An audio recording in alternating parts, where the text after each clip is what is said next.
Contextual presents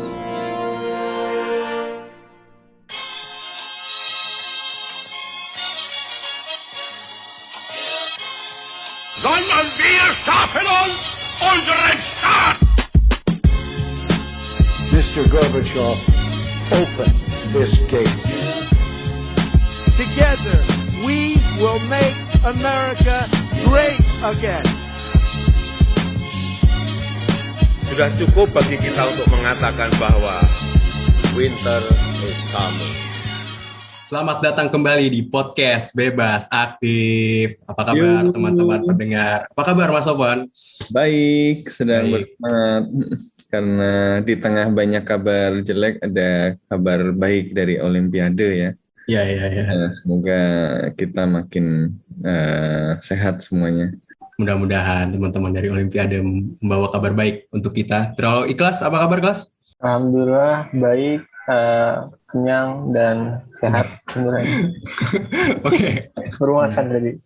Oke. Semoga kita semua sehat selalu ya. Dan terus bertahan di kondisi pandemi yang makin gak menentu kayak sekarang. Semoga kita semua sehat-sehat. Dan ngomongin soal kondisi yang dipenuhi sama ketidakpastian, nggak cuma kita di Indonesia yang merasakan hal seperti itu, karena jauh di seberang sana, di benua Amerika, di Kuba, negara Fidel Castro, itu lagi ada ribut-ribut, ada gonjang-ganjing yang bikin ramai berita-berita nih sepanjang seminggu belakangan ini. Dan keramaian inilah yang nanti akan kita bahas di podcast Bebas Aktif episode kali ini. Dan untuk membahasnya, nggak cuma kita bertiga, karena kita ngundang tamu spesial. Seorang akademisi yang ilmunya soal gerakan sosial di Amerika Latin ini udah nggak usah diragukan lagi.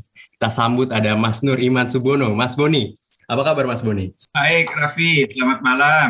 Selamat malam. Sofwan, ya. Semoga sehat selalu nih. Terima kasih atas undangannya. Terima kasih Mas Boni udah mau datang ke podcast Bebas Aktif. Tapi sebelum kita masuk ke topik dulu, gue mau promosi dulu. Buat teman-teman yang suka sama isu HI, boleh follow podcast kita, podcast Bebas Aktif di Spotify dan platform podcast lainnya. Terus follow juga kita di sosial media di @kontekstualcom di Instagram dan di Twitter juga di @kontekstualcom. Dan kalau kalian suka berita HI terkini dan nggak mau ketinggalan, termasuk berita soal Kuba, boleh kunjungi website kita di kontekstual.com. Oke, kalau Mas Boni ada yang mau dipromosin? Nggak ada lah. Promosinya kita sehat semua lah. Amin. Bisa. Luar biasa. Oke. Kalau gitu kita langsung masuk aja ini. Tapi sebelum masuk lebih dalam, gue pengen tahu sebenarnya latar belakang dari protes di Kuba ini apa? Ikhlas, lu dulu deh, boleh tolong ceritain sedikit nggak sih sebenarnya di Kuba ini ada ribut-ribut apa sih dari awal sampai apa yang terakhir kejadian? Oke, jadi setahu gue ini ya, karena gue juga lebih kurang ahli tentang Amerika Latin ya dibanding Mas Boni, tapi sebagai pemerhati berita nih, kalau yang gue tahu ya semenjak tanggal ya 12-13 Juli itu kemarin mulai ada protes gitu di Kuba, yang sebenarnya ya protes di Kuba itu sendiri merupakan hal yang sangat-sangat jarang gitu, nggak kayak yang di Indonesia sekarang kayaknya tiap berapa bulan sekali ada aja gitu kan. Di sana tuh selama puluhan tahun, ya mungkin bahkan hampir selama Kuba itu berdiri, Kuba modern berdiri, itu nggak ada protes yang seskala ini gitu sebelumnya. Dan penyebab-penyebab dari ini juga sebenarnya kalau kita lihat di beberapa berita, ya ada banyak yang bilang penyebabnya pandemi, dan gimana ya, sebenarnya kalau dilihat dari media barat, sebenarnya gue agak meragukan juga gitu kredibilitasnya. Tapi ya, karena kan selama ini ada ketegangan gitu antara ya barat dengan Kuba, tapi kalau ya pengen ditarik garis tengahnya menurut gue itu ya penyebabnya salah satu ada pandemi gitu kan. Karena ya pandemi bukan cuma sekedar pandemi, tapi pandemi juga menambah kesulitan yang udah ada di Kuba, terutama kesulitan ekonomi, meskipun Kuba yang kita bilang ya terkenal juga dengan ada banyak dokternya gitu di Kuba kan. Tapi kalau kabar-kabarnya sih tetap aja sistem kesehatannya kewalahan, dan terlebih lagi vaksin kan ya, yang nggak dapat vaksin dari barat secara massal, padahal deket banget sama Amerika. Dan ekonominya juga terdampak, terlebih dengan mata uangnya yang ada dual currency gitu. Jujur kurang ngerti juga, tapi itu jadi ketidakpastian ekonomi, terus inflasi, dan juga sebenarnya kalau gue sih mungkin ngelihat figur presidennya ya, yang Miguel Diaz-Canel ini, yang dia bukan dari Castro biasanya, mungkin ada penanganan yang berbeda gitu, sehingga tidak tenang-tenang saja seperti 60-an tahun sebelumnya Kuba ada gitu. Ya, I see. Jadi mungkin karena dipicu oleh pandemi ya. Tapi kalau Mas Boni ngelihat protes ini gimana Mas? Karena tadi kata Ikhlas juga, Kuba ini kan sebenarnya kalau relatif dibandingin sama negara-negara Amerika Latin lain atau Amerika Tengah lain, itu sebenarnya relatif jarang ada protes-protes kayak gini, dan secara politik berarti relatif stabil di domestiknya. Menurut Mas Boni gimana Mas? Ya, makasih Raffi ya. Ya. Kelas tadi sudah sedikit banyak menjelaskan ya. Memang ada berbagai faktor ya. Faktor sosialis di bawah Fidel Castro, Che dan Raul Castro itu berhasil, memang mulai terjadi ketegangan ya. Dan itu dimulai ketika proyek politiknya pemerintahan Kuba yang baru, pemerintahan revolusioner ini melakukan nasionalisasi terhadap aset-aset luar ya. Nah, terutama yang kena adalah aset-aset dari Amerika Serikat. Nah, itu ketegangan mulai terjadi di sana.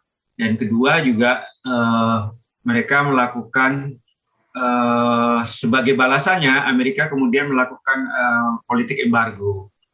Dan bahkan ketika Kennedy berkuasa tahun 62 itu diperkenalkan program seperti Marshall Plan ya di Eropa waktu pasca Perang Dunia Kedua, tapi ini disebut Aliansa para Progreso, ya, aliansi untuk kemajuan. Itu bantuan besar-besaran Amerika Serikat terhadap 10 negara di Amerika Latin. Tapi ada prasyarat politiknya, Raffi. Prasyarat politiknya adalah negara-negara tersebut diminta untuk memutuskan hubungan diplomatik dengan Kuba. Jadi ingin semakin mengisolasi saja Kuba itu. Apalagi kita tahu kemudian ada 2 kasus besar ya. Pangkalan nuklir Soviet sempat dipasang di Kuba dan itu menimbulkan krisis waktu itu kayak Perang Dunia Ketiga.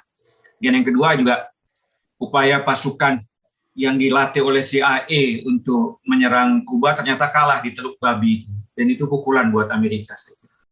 Itu yang terus terjadi ya, lebih dari 40 tahun terus terjadi, sehingga ada orang sarjana ahli Amerika Latin itu ya, Peter Smith mengatakan ini lebih persoalan psikologis Amerika aja, karena dipecundangi oleh negara kepulauan ya yang mungkin 126 km dekat dengan Florida ya. Dia hanya penduduk 11 juta tapi bisa memecundangin Amerika gitu. Jadi ada rasa dendam gitu. Walaupun sebetulnya mulai ada perbaikan ketika 2002 mantan Presiden Jimmy Carter datang ke Kuba untuk melakukan dialog ya. Bahkan Jimmy Carter menemui juga kalangan oposan ya, di Kuba ya. 2014 bahkan Obama waktu itu ya, mulai membicarakan tentang perhentian embargo, membuka kedutaan ya. Dan waktu itu pembicaraan cukup intens karena Obama bicara juga bagaimana demokratisasi berjalan di Kuba dan bagaimana persoalan hak asasi manusia menjadi hal yang krusial untuk dibicarakan. Sebaliknya pihak Kuba mengatakan ya soal Guantanamo itu bagian dari Kuba, itu mungkin ada baiknya juga dipikirkan untuk dikembalikan ke Kuba. Dan yang kedua embargo yang sudah berjalan lebih dari 40 tahun. Tapi kita tahu kan, Raffi, Trump yang kemudian menang, dan itu membalikkan semua policy yang tadinya sudah relatif bagus. Itu kalau kita lihat dari hubungan Amerika-Kuba. Kalau intern sendiri, saya kira ini juga menjelaskan tadi, Ikhlas sudah memberitahu ya, bahwa ekonomi memang mengalami kesulitan. Salah satu pemasukan terbesar itu dari turisme, dan turisme sejak pandemi ini kepukul pasti. Meskipun demikian, Kuba ini punya kebijakan yang luar biasa menurut saya, sangat tangguh ya. Nah, itu yang sering disebut special period ya, periode khusus waktu revolusi berhasil. Itu rumah gratis, kesehatan gratis, dan pendidikan gratis. Dan itu terlihat misalnya dari tingkat angka melek huruf itu 100% di Kuba itu. Ya. Kemudian perumahan dan kesehatan ya, pendidikan juga. Tapi tentu ini persoalan ya, negara kecil yang sangat mengandalkan turisme, sementara untuk perkebunan gulanya harga jatuh, nikel jatuh, ya. Kemudian akses ke Amerika, ke Eropa susah karena Amerika melakukan politik yang sangat diskriminatif terhadap Kuba, dan Kuba hanya bisa bekerja sama dengan negara Karibia yang notabene juga negara berkembang. Tapi Ikhlas harus ingat 94 itu ada demo besar juga, dan itu karena Uni Soviet Eropa Timur ambruk sebagai patron yang banyak membantu Kuba waktu itu. Tapi Kuba bisa survive Dan Kuba kemudian ketika pemerintahan kiri tengah bermunculan di Amerika Latin, Kuba sangat dibantu oleh Venezuela. Ada subsidi minyak, tapi sebagai balasannya Kuba mengirimkan guru-guru, dokter-dokter ya, untuk pemberdayaan masyarakat di Venezuela ya, di daerah-daerah slum, di daerah pinggiran. Tapi sejak Chavez jatuh, meninggal, harga minyak jatuh, kayaknya Venezuela nggak bisa melakukan itu. Jadi memang situasinya berat di Kuba sekarang. Tapi yang menarik ya, Sofwan, Raffi dan Ikhlas, kalau di Transparency Corruption International itu ya, Kuba itu termasuk hebat loh. Dia masuk 50 dari 168 negara indeks korupsinya. Itu termasuk rendah ya dibandingkan negara-negara Amerika Latin lainnya. Ya. Jadi memang ini luar biasa menurut saya. Tapi sekarang mereka mengalami kesulitan dan demo ini sejak tanggal 11 Juli ya. Menariknya lagi berbeda dengan tahun 94 ya. 94 itu di Havana. Ini mulai dari San Antonio de las Baños ya, itu di dekat Kuba, dan Palma Soriano ya di Provinsi Santiago di Kuba. Sampai sekarang ada di 15 tempat. Tapi saya dengar hari keempat kelima ini sudah surut ya. Karena mungkin pemerintah Kuba melakukan cara-cara penanggulangannya ya, dengan menurunkan tentara, polisi, dan seterusnya. Nah, kita nggak tahu perkembangan selanjutnya. Itu mungkin yang saya bisa jelaskan sejauh ini, Raffi. Dan katanya ada demo tandingan juga ya dari Partai Komunis Kuba ya. Katanya cukup mahal juga. Ya. Pemerintah Kuba bahkan ini ya, menyerukan untuk para revolusioner turun ke jalan untuk menandingi protes-protes dari rakyat anti pemerintah ini. Kalau menurut Mas Sofwan, tadi kita udah dengar penjelasan dari Mas Boni kalau kebijakan-kebijakan sosialis dari Kuba, dari zaman Fidel Castro, Raul Castro, sekarang Diaz-Canel itu udah memberikan derajat kemakmuran lah untuk masyarakat Kuba. Terus yang kejadian adalah sekarang protes anti pemerintah. Gimana Mas Sofwan menyikapi protes ini, apalagi respons dari pemerintah, kalau yang saya baca dari media barat, tapi itu lumayan keras karena ada yang ditangkepin, ada yang diculik, internet juga dimatiin, kayak di suatu negara di Asia Tenggara yang matiin internet. Menurut Mas Sofwan gimana? Ya, saya kira selain faktor yang tadi sudah disebutkan ya, faktor ketegangan Amerika Serikat dengan Kuba yang sudah lama, kemudian faktor kalau dari internal Kubanya sendiri, faktor ekonomi dan pandemi yang menciptakan situasi yang tidak terlalu baik di Kuba ya. Inflasi diperkirakan ke depan ini sampai 500-900%. Ini kan menunjukkan kondisi ekonomi yang agak mengkhawatirkan gitu. Catatan lain yang penting adalah bahwa gerakan protes ini didorong oleh anak-anak muda yang lahir ya generasi jauh setelah revolusi gitu ya. Jadi ini adalah generasi yang tumbuh dalam suasana penguasanya sudah Partai Komunis Kuba, sudah berada di bawah pemerintahan Castro, kemudian adiknya ya, kemudian baru diganti tahun ini. Nah, karena itulah ya mungkin mereka tidak memiliki satu romantisme yang sama dengan generasi sebelum mereka yang melihat bahwa keberhasilan mereka melakukan revolusi ya, ini adalah sesuatu yang kemudian harus dipertahankan. Yang mereka saksikan adalah kondisi ekonomi memburuk dan ya pemerintah tidak mampu secara efektif menangani itu. Dan kemudian pada saat yang bersamaan ya ada internet yang membuat mereka terhubung satu sama lain dan juga terhubung dengan kekuatan di luar. Makanya pemerintah Kuba kan menuding bahwa ada tangan Amerika Serikat di belakang ini, gitu ya. Bukan sesuatu yang terlalu berlebihan karena ya seperti tadi sudah disampaikan oleh Mas Boni, ya Amerika Serikat telah berulang kali mencoba melakukan berbagai upaya untuk mendorong perubahan ya secara pelan-pelan maupun drastis, termasuk beberapa kali rencana pembunuhan terhadap Fidel Castro gitu kan. Jadi another plot is not something yang orang akan nggak percaya ya, sangat mungkin gitu kan. Pemerintah Kuba misalnya menunjukkan bagaimana kalau kita lihat demonya itu salah satu slogan yang digunakan ini diambil dari lagu hip hop dari artis hip hop yang konon kalau dituduh ya oleh Kuba termasuk yang mendapatkan dukungan dari bantuan luar negeri Amerika Serikat gitu. Jadi ya dalam preteks dukungan atau pengembangan kebudayaan. Nah, jadi ada lagu Patria y Vida ini bacanya gimana nih Mas Boni ini? Tidak Patria ya, hidup dan tanah air ya. Kalau dulu kan Patria y Muerte ya. Tanah air dan mati gitu. Iya. Tanah air atau kematian gitu ya. Nah ini menarik karena satu dia meledek slogan revolusi, yang kedua ya dia didorong melalui lagu-lagu hip hop ini yang kemudian populer di kalangan anak-anak muda ini. Nah ini yang kemudian oleh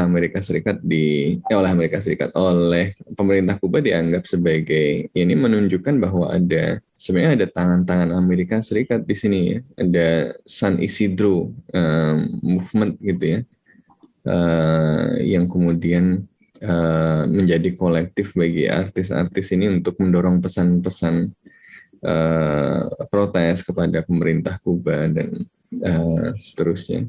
Nah, jadi dalam kondisi seperti ini Amerika Serikat kemudian mendapatkan dorongan tapi sekaligus kesempatan untuk memberikan tekanan kepada Kuba, dan kemarin kita lihat bahwa ada sanksi yang secara resmi kemudian diberikan oleh Amerika Serikat. Ya, jadi tadi kondisi pandemi yang serius, ya, 5.000 kasus ya ketika protes ini dimulai per hari. Ya mungkin belum sebesar Indonesia ya, tapi kalau dilihat jumlah penduduknya juga jauh. Sebenarnya menarik juga karena Kuba ini sendiri sebenarnya bisa membangun vaksinnya sendiri. Jadi dia bisa bangun vaksin sendiri dan mengklaim bahwa vaksin tersebut berhasil ya. Namun ternyata ya ini tidak cukup untuk meyakinkan sebagian segmen di masyarakat yang kemudian merasa bahwa pemerintah gagal memberikan perlindungan pada saat ini. Nah, itu tentu saja kemudian ya ini pasti ada anasir-anasir kontra revolusioner ini yang kemudian melakukan provokasi. Ya makanya kemudian ya terjadi perang di media sosial juga kan. Kita lihat bagaimana ada berita-berita hoax gitu ya yang saling menunjukkan bahwa lawannya, rivalnya itu menyebarkan video hoax gitu kan, seperti SOS Kuba yang ternyata bukan di jalanan Kuba tapi di tempat lain dan seterusnya. Nah ini menunjukkan betapa tajamnya gitu situasi di Kuba hari ini, karena tidak hanya soal apa yang terjadi hari ini, tapi ya sesuatu yang kemudian sudah ada bangunan landasannya sejak puluhan tahun yang kemudian meledak karena ada immediate trigger COVID dan anjloknya ekonomi ya, ditambah dengan media sosial ya yang kemudian bisa diakses secara luas, sehingga demonstrasi kan sekarang nggak cuma di Havana, dan ini kemudian dimotori oleh generasi muda pasca revolusi yang ya mungkin tidak lagi memiliki romantisme revolusioner itu. Nah ini menarik untuk melihat bagaimana ke depan. Tapi rasanya sih masih cukup solid ya, demo-demo kontra pemerintah masih sudah mulai surut, sementara demo tandingan juga ternyata masih bisa besar. Cuma kita belum tahu dampak dari sanksi ekonomi Amerika Serikat akan seperti apa, karena dalam kondisi pandemi, ekonomi juga sedang turun, ditambah sanksi tentu akan berat ya untuk Kuba. Dan bukan cuma pemerintahnya, ya rakyatnya juga pasti akan terdampak. Nah, ke depan gamenya akan jadi seperti apa, ini yang kemudian penting untuk dicermati. Iya. Tapi sebelum kita loncat ya, tapi tadi Mas Sofan bilang ini demo kontra revolusioner, terus ada demo tandingan yang revolusioner, terus ada juga keterlibatan finansial dari Amerika Serikat dan lain-lain. Tapi di luar hoax yang SOS tadi, di luar itu, tuntutan dari pendemo itu tetap legit kan, Mas, berarti? Betul. Regardless itu ada backingan Amerika lah atau apa? Iya, seperti juga demonstrasi di Hong Kong tetap legit juga gitu ya, walaupun mungkin ada tuduhan dari Tiongkok di situ, ada intervensi Amerika Serikat gitu ya. Jadi memang sebaiknya memang kita tidak melihat dunia dalam kacamata perang dingin ya, walaupun ada dampak itu gitu.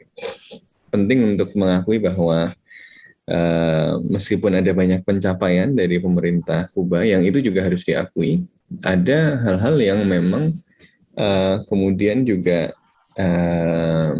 mengekang kebebasan publik gitu kan. Tahun 2020 lalu ada beberapa artis ditangkap, misalnya beberapa aktivis ditangkap, sampai ada aksi hunger strike ya dan seterusnya. Lalu tindakan represif terhadap demonstrasi ini juga tentu saja kan sesuatu yang bukan sesuatu yang pas lah gitu ya, walaupun kemudian di-frame sebagai karena para demonstran ini bagian dari plotnya kekuatan kontrarevolusioner gitu ya. Tapi di sisi lain, embargo Amerika Serikat ya dan sikap Amerika Serikat yang menerapkan sanksi kepada Kuba, termasuk juga mungkin melakukan berbagai intervensi, ini juga bukan sesuatu yang memperbaiki keadaan gitu ya, malah mungkin memperumit situasi juga gitu. Jadi tidak hitam putih gitu ya. Ada legit concernnya, ekonominya memang memburuk gitu ya, dan COVID-nya sulit. Cuma kemudian ya bagaimana ini tidak semakin memburuk dengan campur tangan dari negara lain dalam bentuk sanksi yang akan memperburuk situasi kan, karena kalau ada sanksi barang lebih susah masuk ya, kalau barang lebih susah masuk harga lebih mahal lagi nanti, dan ya kondisi akan semakin memburuk. Oke. Ini segue yang pas untuk kita melihat protes Kuba ini dari kacamata yang lebih luas, dari perspektif hubungan Kuba dan Amerika Serikat. Karena tadi kata Mas Sofan bilang, Joe Biden akhirnya mengeluarkan sanksi untuk beberapa pejabat Kuba karena tindakan represif mereka terhadap demonstran. Katanya juga Amerika Serikat ada di pihak demonstran. Nah, Mas Boni ngelihat dinamika hubungan antara Kuba dan Amerika Serikat ini gimana? Karena kita tahu pas zaman Obama hubungannya dinormalisasi. Terus Trump maju, menang, hubungannya makin asam lah. Di era Joe Biden sih kampanyenya ingin menormalisasi hubungan dengan berbagai negara, dengan berbagai organisasi internasional. Tapi nyatanya justru sekarang memberi sanksi kepada Kuba. Mas Boni ngelihatnya gimana tindakan-tindakan Amerika Serikat ini? Iya, makasih Raffi ya. Tapi saya komentar sebentar tentang apa yang diceritakan gerakan pro dan anti ya. Saya kira Sofan benar ya. Memang generasi yang sekarang itu tidak mengalami generasi 26 Juli dia, kelompok yang revolusioner yang akhirnya bisa melakukan menggulingkan pemerintahan Batista. Misalnya dari masyarakat kulit hitam yang dulu didatangkan dari Afrika ya, melalui trafficking, penjualan budak gitu ya. Itu mereka masyarakat yang paling sengsara ketika revolusi belum terjadi. Ya, karena mereka tinggal di daerah perkebunan gula, ya, suasananya menderita, ya budak-budak lah. Dan setelah revolusi mereka mendapat kesempatan lebih baik, akses ke pendidikan, akses ke kesehatan, ya, dan mereka bebas. Nah, generasi tuanya itu. Jadi kalau dibilang mereka diuntungkan dari revolusi, iya. Tapi benar Sofan tadi, gimana dengan generasi ketiganya? Orang-orang yang datang dari keturunan black people ini, generasi ketiganya merasakan hal yang sama atau enggak? Nah, dengan masuknya media sosial memang mungkin jadi melihatnya berbeda, ya. Itu mereka nggak melihat lagi sebagai pihak yang diuntungkan seperti yang dialami oleh kakek neneknya dulu. Ya, ketika mereka melihat pelarian-pelarian Kuba yang ada di Florida, Miami itu benar-benar sukses lah, kira-kira begitu. Jadi itu salah satunya. Yang kedua, kalau kita lihat apa yang terjadi sekarang, itu kita bisa lihat tadi pernyataan Raffi legitimate, ya. Tapi saya melihat ada 3 kelompok yang bisa dilihat dari demonstrasi. Pertama memang kelompok kontrrevolusioner, ya, ini yang memang sudah lama, ya, yang memang anti terhadap pemerintahan Kuba. Tapi kedua juga para kriminal di dalam suatu situasi krisis ekonomi ini juga mereka juga memanfaatkan juga ini, ya. Karena kita mulai melihat ada penjarahan. Yang ketiga yang tadi Raffi bilang, legitimate situasinya orang untuk protes, kelangkaan barang, sandang pangan, kelangkaan vaksin, ya. Kan kita tahu sendiri vaksin Kuba ini tampaknya punya persoalan, walaupun mereka bilang mereka sudah menemukan vaksin dan efektifnya sampai 96%, mereka kesulitan untuk alat suntiknya, harus impor, sedangkan blokade ada di mana-mana. Jadi lambat sekali mereka untuk melakukan perubahan. Nah, yang kedua, pertanyaan tadi soal hubungan Amerika-Kuba, sebetulnya pemerintahan Demokrat lebih ramah dan itu ditunjukkan pada waktu Obama. Tapi tampaknya Joe Biden ini on the spot sekarang, Raffi. Karena kalau dia misalnya melonggarkan blokade, dia memberikan bantuan humanitarian, kelompok perlawanan Kuba di pelariannya akan menuduh Joe Biden mendukung pemerintahan otoriter Kuba. Apalagi mulai terjadi penangkapan. Jadi kayaknya mereka serba susah gitu. Kalau situasinya mungkin lebih aman, ya, dia bisa melanjutkan kebijakan dari Obama. Tapi situasinya sekarang nggak menguntungkan buat pemerintahan Demokrat. Karena mulai ada tuduhan, ya, dari beberapa senator di Florida, main mengatakan ya, Biden nih mendukung pemerintahan represif Kuba, kira-kira begitu. Sehingga yang dilakukan kalau dari konferensi pers terakhirnya adalah mengecam tentang penangkapan-penangkapan pada aktivis. Itu yang saya lihat, ya, situasi terakhirnya. Tapi yang kedua, apakah pemerintahan Kuba melakukan banyak perubahan? Saya kira iya. Sejak 2006 ketika Fidel Castro sakit dan kemudian 2008 dia masih mencoba memimpin dan kemudian dia sadar bahwa dia sudah tidak mampu lagi, itu diserahkan pada Raul Castro. Raul Castro banyak melakukan perubahan. Tampaknya Raul Castro menyadari sekali kalau dia melakukan perubahan yang drastis tentu itu akan menyakitkan Fidel, kakaknya. Tapi dia sadar bahwa seluruh sistem politik yang dibangun setelah revolusi ini sangat tersentralistik pada Fidel Castro. Dan itu ditopang oleh karismatik dia, ditopang oleh leadership dia, ya. Jadi ketika Raul Castro mengambil alih, itu dia sadar sekali, nggak mungkin dia meniru Castro. Sehingga dia melakukan berbagai perubahan pelembagaan politik. Nah, tapi yang menariknya adalah dia banyak memasukkan orang-orang veteran perang. Ya, jadi kalau melihat di Kementerian Dalam Negerinya yang salah satu kementerian yang cukup strategis, itu hampir 30% ex-26 Juli. Ya. Walaupun kemudian dia memasukkan Diaz, ya, sekarang Diaz, dan Diaz Anda tahu dia lahir tahun 80, jadi nggak mengalami itu revolusi. Ya, tapi dia kader-kader dari Partai Komunis. Di dalam bidang ekonomi juga ada, saya merasa melihat Mas Sofwan kayak mirip-mirip Cina gitu, ya. Misalnya yang dilakukan adalah monopoli dari state-owned company itu mulai diserahkan, diberikan pada private. Jadi private yang diharapkan bisa berkembang, ya, tidak lagi bergantung pada subsidi negara. Dan dia juga mulai mempromosikan self-employment.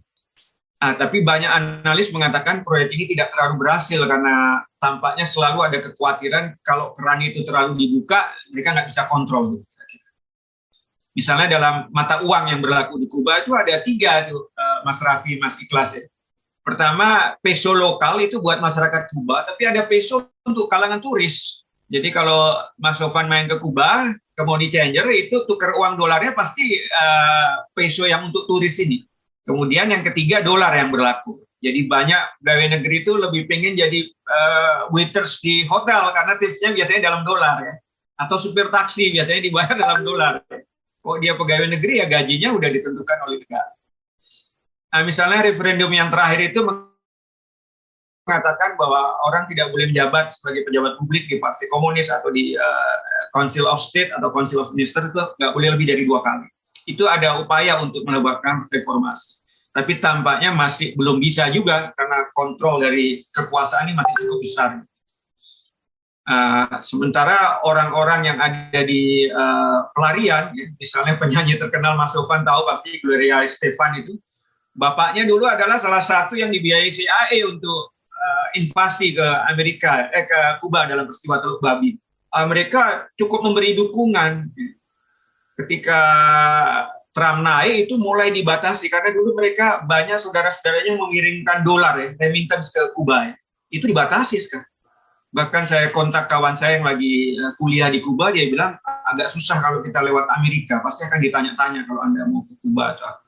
Jadi ada baiknya Anda lewat Eropa. Jadi itu makin di satu sisi reformasi juga masih setengah hati, tekanan dari luar makin besar. Joe Biden sendiri tampaknya masih galau gitu untuk melanjutkan proyek politiknya Obama di dalam upaya normalisasi hubungan Amerika-Kuba. Saya kira itu untuk sementara Mas Rafi. Ya. Menarik ya soal dinamika relasi antara Kuba dan Amerika Serikat ini punya sejarah panjang. Tapi kalau Ikhlas, lu ngeliatnya gimana, Kelas? Sebelumnya kalau apa tadi yang kata pernyataan Mas Boni, kebetulan tadi gue juga baru baca gitu. Emang semenjak 1990-an ya kayak masyarakat Kuba sendiri tuh mulai jadi second class citizen gitu di tanah mereka sendiri gitu, di pulau mereka sendiri. Itu terutama terhadap turis dan para pelancong lainnya yang emang itu jadi ya sumber pendapatan penting yang buat Kuba gitu. Tapi meski begitu kayaknya ya penempatan yang kayak gitu agak ya, bukan dehumanizing tapi kayak di-nationalizing gitu. Jadi makin ya ngerasa nggak seperti tanahnya sendiri karena ditempatkannya sebagai second class citizens. Mungkin gue juga mau highlight gimana ya, kayak ya sempat dengar kisah juga gitu kalau dulu ya mungkin sempat ada krisis-krisis lainnya di Kuba dan ya mungkin sempat ada protes juga, tapi kayak penanganan dari Fidel Castro atau Raul Castro itu ya bisa dilihat ya lebih karismatik dan lebih langsung gitu lah. Kan katanya kalau dulu ada protes terus Fidel Castro langsung turun ke depan para protester itu terus ngomong gitu kan, kayak itu ya benar-benar sangat ya karismatik dan ya mungkin jadi meskipun dengan itu doang itu tuh kayak rakyat merasa kalau lihat pemimpinnya tuh ada dan emang ya dia handle the situation gitu. Sementara kalau sekarang ya yang gue baca justru pendekatan dari Diaz-Canel cenderung lebih represif dengan ya dia menggunakan aparat polisi, terus juga nangkep banyak orang, bahkan sampai ada beberapa yang diantaranya tuh udah meninggal gitu, jadi udah memakan korban jiwa. Jadi itu sih yang paling jadi concern buat gue sekarang gitu. Nah, tapi kalau kita ngomong-ngomong soal embargo Amerika Serikat ke Kuba ya, atau kalau yang pemerintah Kuba bilang embargo blokade, ya ini kan sebenarnya apa ya? Pertanyaannya adalah kenapa Amerika mau ngapain gitu? Apa tujuan akhir dari Amerika untuk melakukan embargo ini? Karena kalau dipikir-pikir gitu logika gampangnya, kayaknya bakal lebih gampang kalau misalnya embargonya dicabut, udah gitu, rakyat Kubanya nggak krisis, dan kalaupun ada protes gitu, pemerintah Kubanya kan nggak bisa nunjuk jari ke Amerika Serikat gitu. Nah ini salah Amerika kan karena embargonya udah diangkat gitu. Kalau gampangnya kan gitu. Terus kenapa Amerika masih melakukan embargo ini gitu semenjak revolusi yang menjatuhkan Fulgencio Batista gitu. Kenapa begitu teguh pendirian Amerika ini, Mas Boni? Ya, ini menarik ya, Raffi. Pertanyaannya sangat valid. Ya, itu yang tadi saya kutip dari Peter Schmidt ya. Ini sebetulnya persoalan psikologis saja. Negara besar Amerika yang sudah ganti presiden sampai 10 kali sejak revolusi Kuba terjadi, ternyata pemerintahan Kuba masih survive gitu di bawah pemerintahan sosialis komunis. Dan kita tahu kan di dalam salah satu buku yang saya baca itu, upaya untuk pembunuhan terhadap Fidel Castro ini lebih dari 300 kali, ya. Bahkan ada satu penjelasan yang sangat menarik sekali, ya, upaya untuk merontokkan janggutnya Castro karena dianggap itu jimatnya di sana. Itu kan mengada-ngada benar. Obama ingin merubah itu, ya. Dan itu dimulai waktu itu dengan mantan Presiden Jimmy Carter tahun 2002, ya. Dia datang ketika Fidel Castro berkuasa, ya, dengan Raul Castro. Dan Jimmy Carter dalam pidatonya dalam bahasa Spanyol itu, Raffi. Upaya untuk supaya dalam bahasa Spanyol. Ya, tapi isunya masih seputar itu, ya. Kalau Amerika bicara tentang bagaimana proses demokratisasi, bagaimana laporan pelanggaran hak asasi manusia, ya. Sementara dari pihak pemerintah Kuba, mereka bicara tentang embargo, mereka bicara tentang Guantanamo. Ketika 2014 Obama datang, itu Raul Castro yang menerima, isu itu masih berjalan. Tapi minimal ada goodwill dari pemerintah Amerika di bawah Partai Demokrat ini, ya. Karena kedutaan dibuka dan ada upaya mulai melonggarkan embargo itu. Tapi Hillary Clinton kalah. Yang menang Donald Trump, yang pendukungnya salah satu basis Republikannya ada di Miami, Florida. Sehingga kembali diketatkan lagi, ya.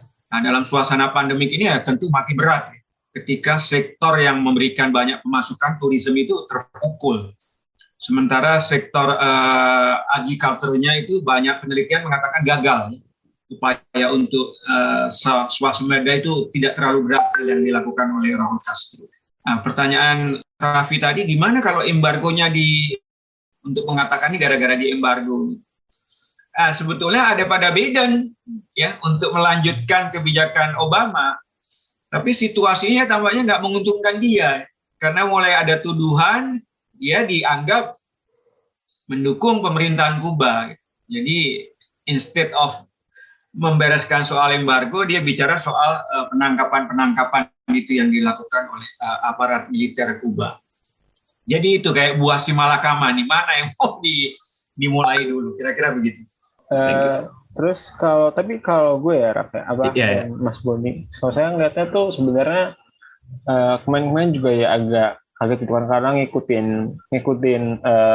Instagramnya Biden gitu, POTUS, President of the United States, dan agak jarang gitu ngepost soal foreign policy di sana kan. Tapi ya kemarin bahkan gue lihat lagi sampai 2 kali ngepost soal respon Kuba nih kan. Yang pertama yang soal kayak prihatin dan mendukung klaim rakyat Kuba gitu. Yang kedua buat ngasih sanctions. Nah, tapi kalau buat ngomongin sanctions ya mungkin ditarik lebih high lagi gitu. Kalau ya economic sanctions itu kan ya sekarang menjadi salah satu alat, ya salah satu tools dari diplomasi yang semakin sering dimainkan kan, kayak ya Amerika Serikat bukan cuma ke Kuba doang ngasih ya, tapi ya ke Korea Utara, ke Iran, ke Rusia. Jadi itu benar-benar sebuah alat yang ya lumayan berguna lah untuk kemudian jadi tawar-menawar dalam berdiplomasi dengan banyak negara gitu. Nah, cuman ya ketika ya pada ultimately sih kalau menurut gue tuh semua pengennya ya semua yang non-democratic country, semua yang sosialis, semua komunis itu digantikan pemimpinannya sama Amerika Serikat gitu, kayak diganti sama yang lebih demokratis, sama yang lebih apa gitu kan. Tapi kalau dibilang mau ke sana ya economic sanctions tuh ya fall short gitu. Kita economic sanctions tuh kurang bisa untuk sampai ke sana gitu. Jadi kayak ada beberapa pembicara beberapa ahli yang kayak komentar kayak dulu tuh Trump apply maximum pressure ke Iran, tapi ya nggak ada hasil yang berarti gitu, karena emang pada akhirnya agak jarang itu ketika ada maximum pressure, ada economic sanctions yang akan berujung kepada regime change gitu. Jadi kayak economic sanctions itu cuma sekedar buat ya hidup tuh lebih susah di sana gitu, buat rezim yang berkuasa tuh lebih susah, lebih sengsara, dan mungkin juga kekurangan legitimasi gitu, sehingga ada perubahan incremental ke arah tertentu, atau mungkin dia membatalkan policy tertentu kayak Iran terhadap nuklirnya dan segala macam. Tapi juga mesti hati-hati gitu, karena kalau salah target bisa jadi yang menderita bukan rezimnya tapi malah ya rakyatnya gitu, rakyat dari negara terkait. Dan itu juga sih sebenarnya yang bikin gue juga masih bertanya-tanya sebenarnya kayak aims utama dari pemerintahan Biden dan Amerika secara umumnya, terutama setelah perang dingin, setelah perang dingin itu ngasih sanctions ke Kuba buat apa gitu, policy goals-nya. Ya. Kalau menurut Mas Sofwan gimana Mas? Emangnya Kuba sesignifikan itu apa? Maksudnya sampai economic sanction-nya nggak dicabut-cabut gitu walaupun udah ganti presiden dan ganti partai. Menurut Mas gimana Mas? Kalau di kajian institusionalisme itu kan ada yang namanya historical institutionalism ya. Dan kita melihat bagaimana kebijakan yang diletakkan sejak tahun 60-an itu ya bukan sesuatu yang kemudian bisa dengan tiba-tiba diubah. Jadi apa yang menjadi kebijakan hari ini itu selalu berkaitan dan dipengaruhi oleh apa yang sudah ada sebelumnya, gitu kan. Walaupun makanya memang perubahan kebijakan itu biasanya baru muncul ketika terjadi ada perubahan besar di level sistem, ya seperti tahun 90-an misalnya ada keruntuhan Uni Soviet, atau ya ketika ada perubahan yang membuat perimbangan kekuatannya bergeser, seperti ya dari Kuba sendiri misalnya kemudian mengubah posisi dengan melakukan liberalisasi, maka Amerika Serikat kemudian merespon dengan pada zaman Obama ini mencoba mendorong engagement yang lebih kuat gitu kan, seperti pengurangan atau pencabutan status Kuba sebagai sponsor terorisme ya tahun 2015, hubungan diplomatik yang dihidupkan kembali pada tahun 2015 juga, yang kemudian kemudahan untuk perjalanan, remittance, perdagangan, telekomunikasi dan sektor keuangan. Nah, tapi ini kan tadi sudah disebutkan oleh Mas Boni juga berubah pada periode Trump ya. Dan saya kira ini kemudian sangat penting untuk meng-highlight ini. Pertama, ada path dependence dari kebijakan zaman tahun perang dingin itu ya, 1960-an, sehingga memang sanksi ini defaultnya gitu. Jadi berbeda dengan hubungan dengan negara lain.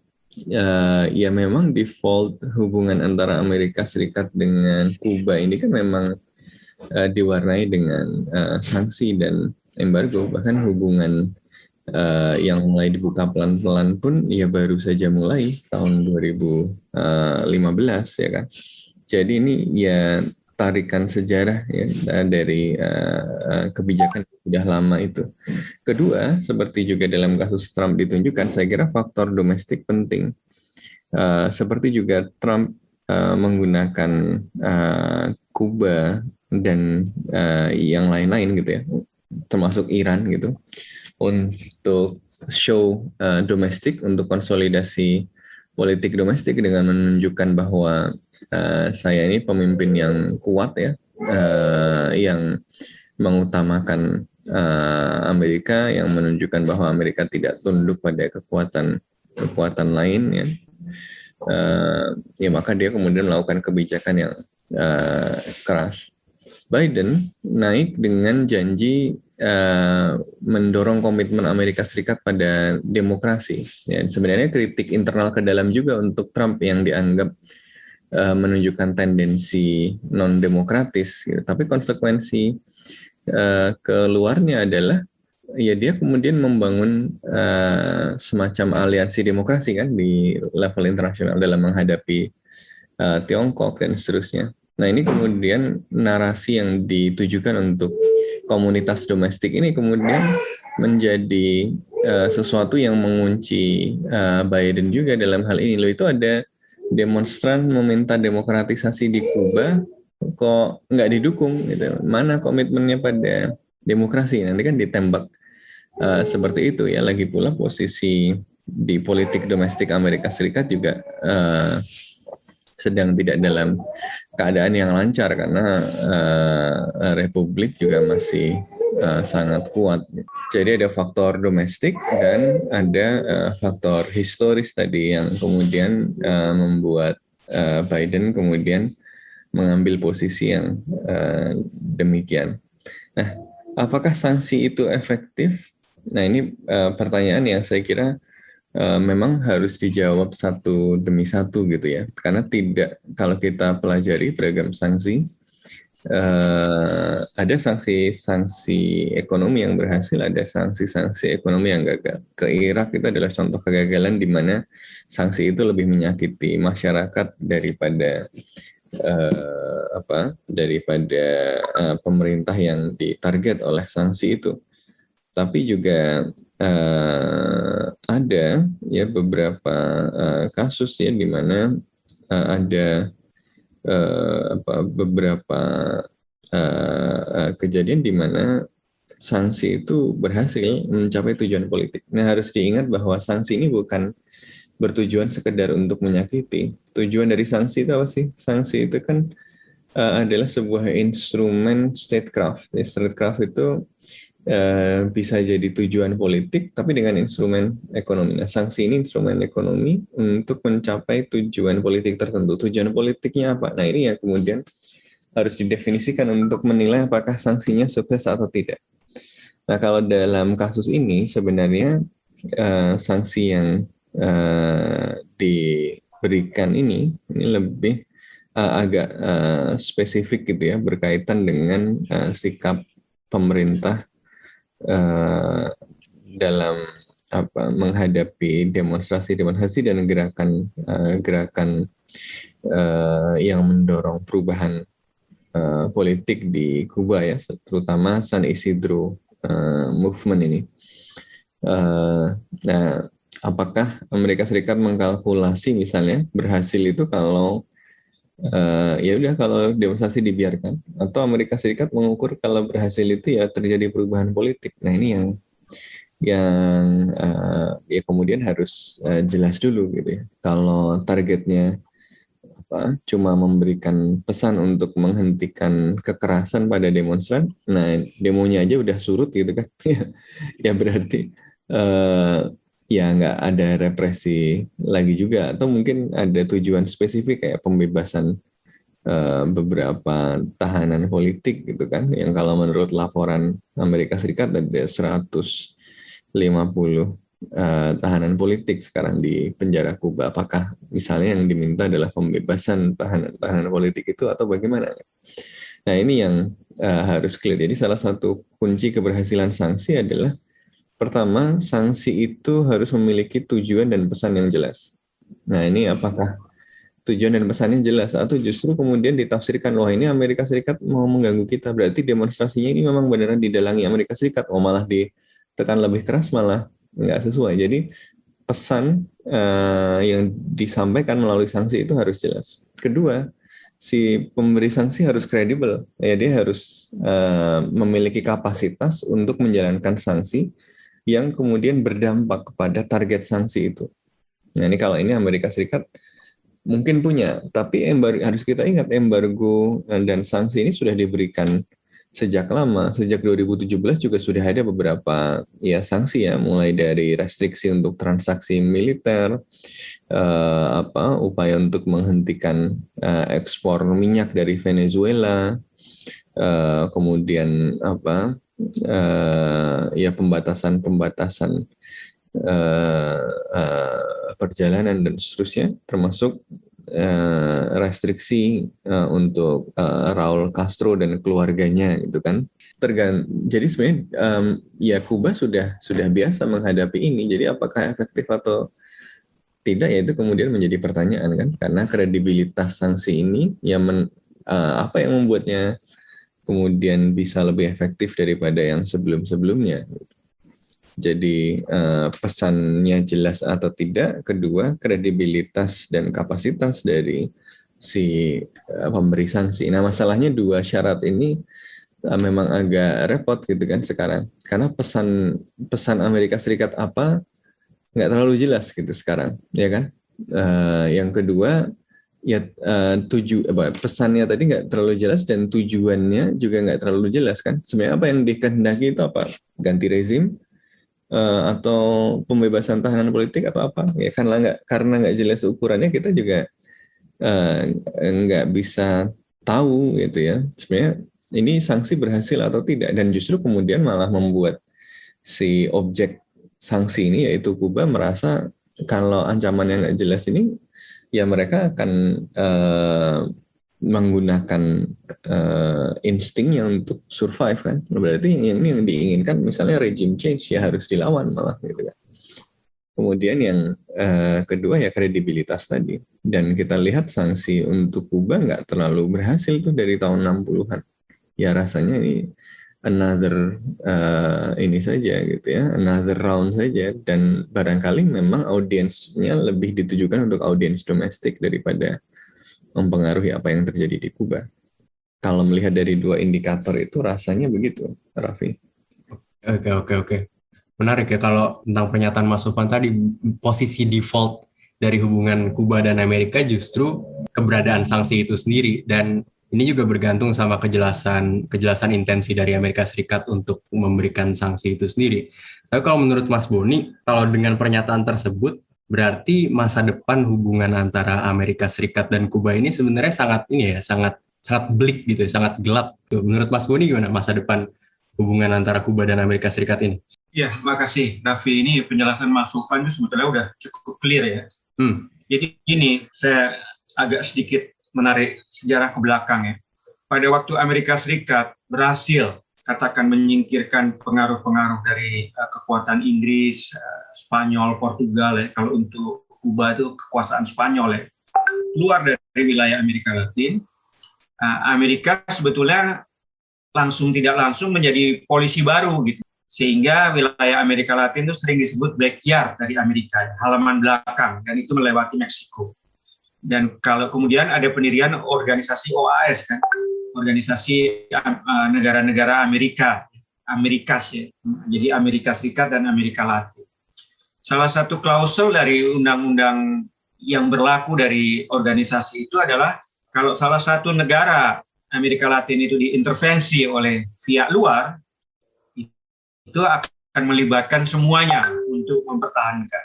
Sebetulnya itu memberikan justifikasi Amerika untuk terlibat kalau ada upaya-upaya dari pihak luar ingin masuk ke wilayah Amerika Latin.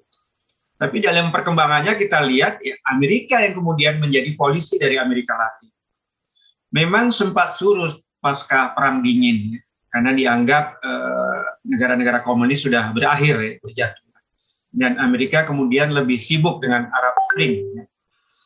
Jadi ketika Bill Clinton berkuasa, dia nggak pernah itu ke Amerika Latin gitu.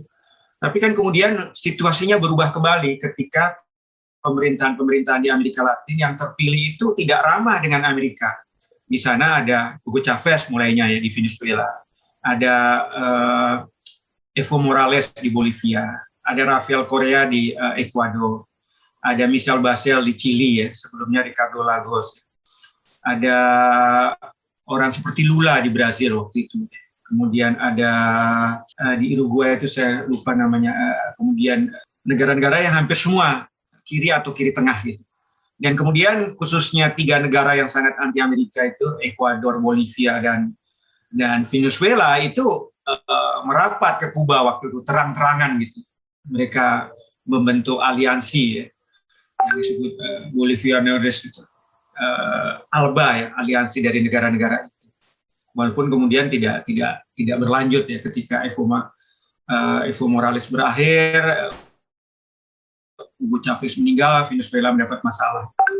Nah, itu sebetulnya pesannya jelas ya, Raffi. Tidak pernah ada perubahan di negara Amerika Latin yang sedikit banyak tidak melibatkan Amerika. Kita bisa lihat perubahan di Panama, kudeta tahun 73 di Chili ya, Pinochet itu dukungan Amerika kuat.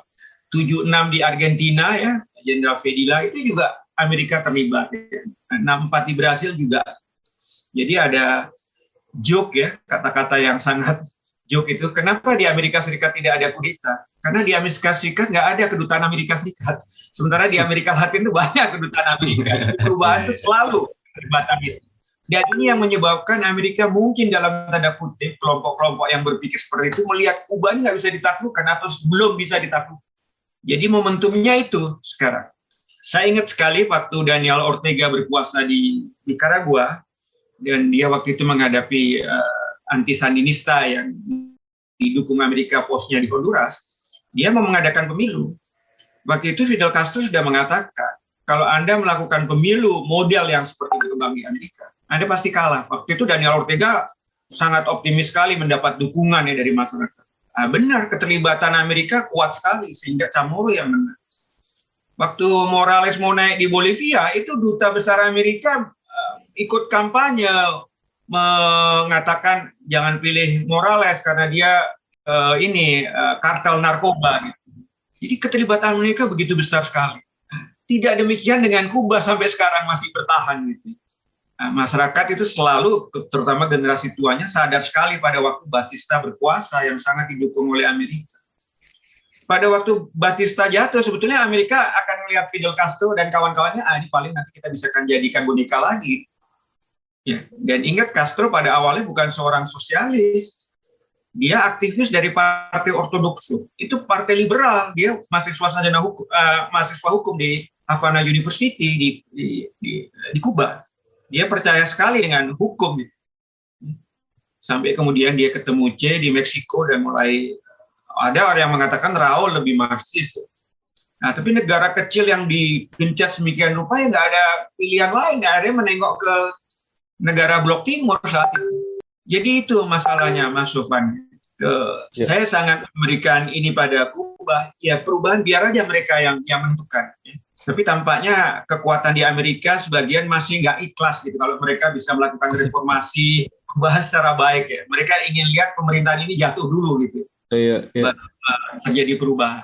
Saya kira itu yang kenapa ada arus balik juga sekarang ini. Walaupun kita nggak tahu sampai seberapa lama bisa kuat. Itu Mas Tavi. Oke. Berarti kita juga harus hati-hati nih karena ada kedutaan besar Amerika Serikat nih. Sip. Oke, kayaknya udah lumayan panjang dan substansial sekali pembahasan kita soal protes di Kuba ini, udah dari level domestik sampai hubungan mereka dengan Amerika Serikat dan negara-negara Amerika Latin lainnya. Mungkin bisa ditutup dengan kesimpulan dari Mas Sofwan mungkin, Mas. Sekalian menjawab pertanyaan, bagaimana masa depan dari Partai Komunis Kuba dan masa depan dari negara-negara yang punya sistem one party state. Ini kan seperti semacam testamen gitu ya buat sistem ini.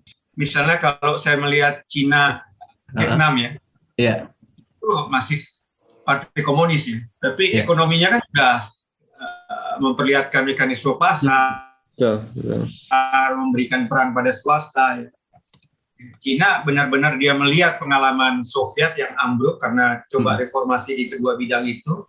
Dan kedua, dia juga ingat peristiwa Tiananmen itu kemudian mereka mulai melihat ada kekuatan luar ya, misalnya tiba-tiba stasiun terbakar, kereta api terbakar, dari mana ini? Sehingga mereka memutuskan melakukan tindakan-tindakan yang represif. Dan Cina ini negara besar, nggak bisa disalahkan begitu saja. Kuba tampaknya melihat itu ya.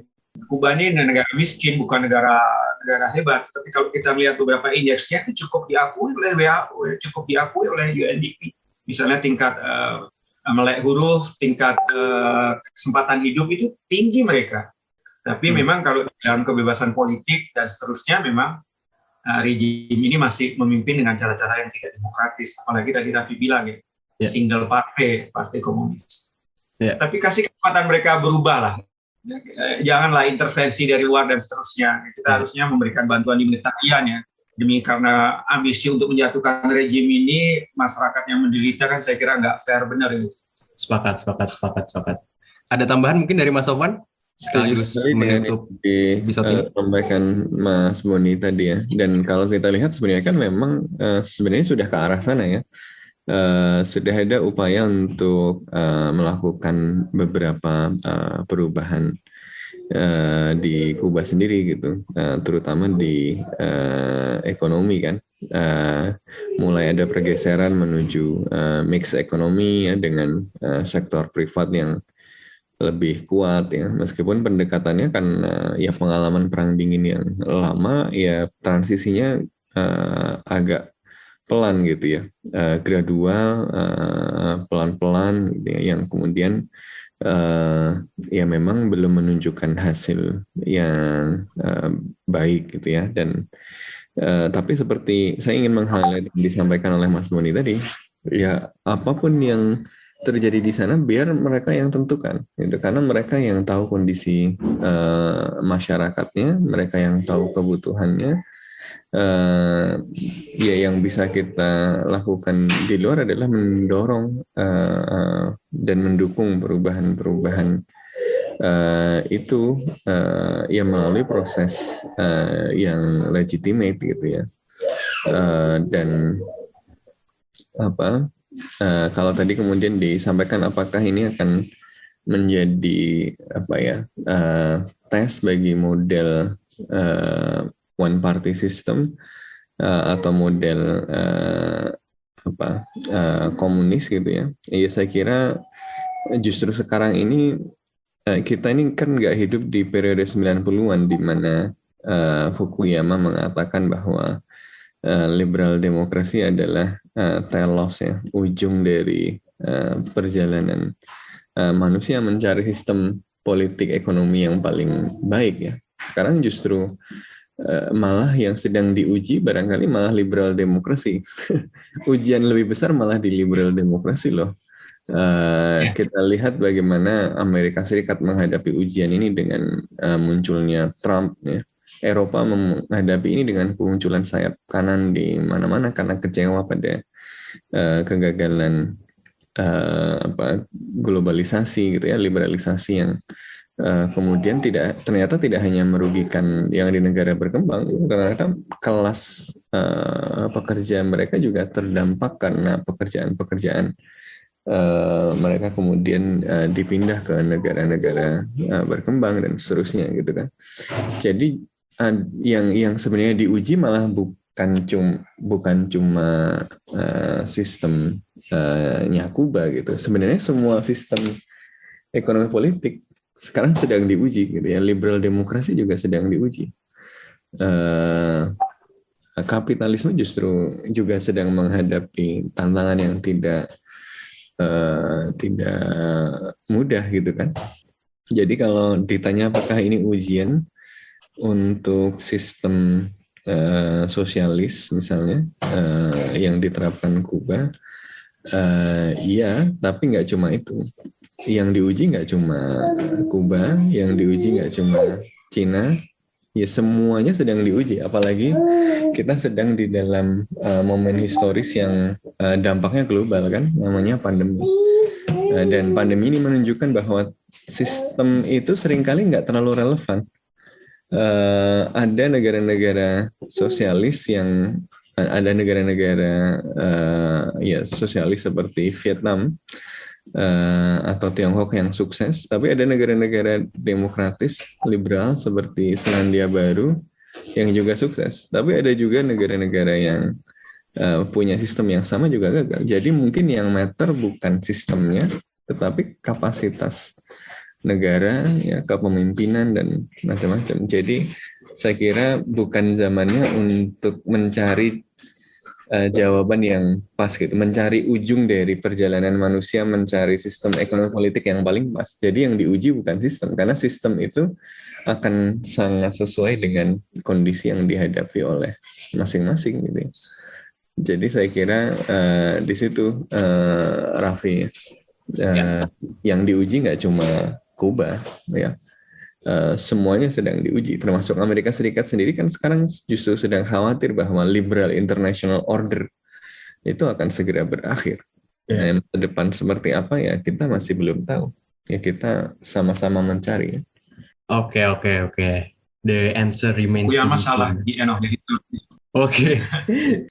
Statement yang kuat untuk menutup episode podcast Bebas Aktif kali ini, yang kita udah ngomong panjang lebar dan sangat-sangat seru bersama Mas Boni tentang Kuba, Amerika Latin, dan hubungannya dengan Amerika Serikat. Thank you banget Mas, udah ngobrol sama kita malam-malam. Mantap.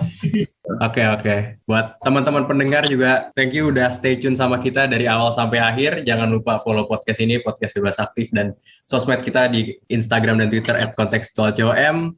Gue Raffi, Ikhlas, Mas Sofwan, dan Mas Boni pamit undur diri. Sampai jumpa di episode selanjutnya. Bye-bye.